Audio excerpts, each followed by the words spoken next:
நிறைய ஜீவசமாதி அடைஞ்சிருக்காரு. அது நெறைய பேத்துக்கு தெரியாது. ஏன் கேட்டீங்கன்னா, அவர் வந்து நூல் குறிப்புகள்ல எழுத கிடையாது இந்த ரகசியங்கள. அவர் எங்கெல்லாம் அடைஞ்சிருக்காருன்னா, ஜெருசலம் அப்படிங்கிற நாட்ல வந்து பார்த்தீங்கன்னா, 25 ஜீவசமாதி அடைஞ்சிருக்காரு. இயேசுநாதர் ஐயாவோட நேரடி சீடர் அவர். தமிழ்நாட்ல பிறந்தவர். தமிழ்நாட்ல வாழ்ந்து கொண்டு இருக்கின்றார் இப்பொழுதும். அது மட்டும் இல்லாமல், அவர் யாருடைய நேரடி சீடர்ன்னு பார்த்தீங்கன்னா, இயேசுநாதருடைய நேரடி சீடர். இயேசுநாதர குருவா ஏத்துக்கணுங்கிறதுக்காக என்ன பண்ணாரு? உடம்போடயே பறந்து போனாரு.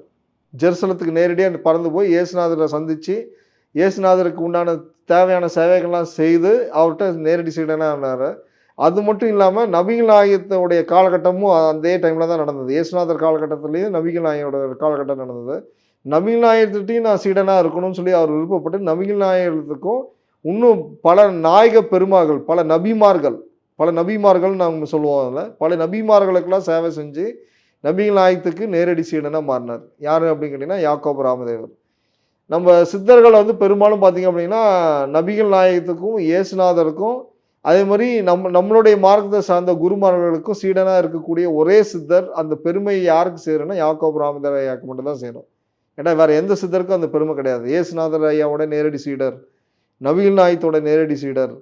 அதே மாரி நம்ம குருமார்கள் அகத்தியர் ஐயா உதாரணத்துக்கு வச்சுக்கோங்க. அகத்தியர் ஐயாவோட நேரடி சீடர் அப்படின்னு சொல்ற அந்த பெருமை யாருக்கு சேரும்னு கேட்டீங்கன்னா, ஒரே ஒருத்தர் தான் சேரும். அவர் வந்து யாக்கோபு ராமதேவர்.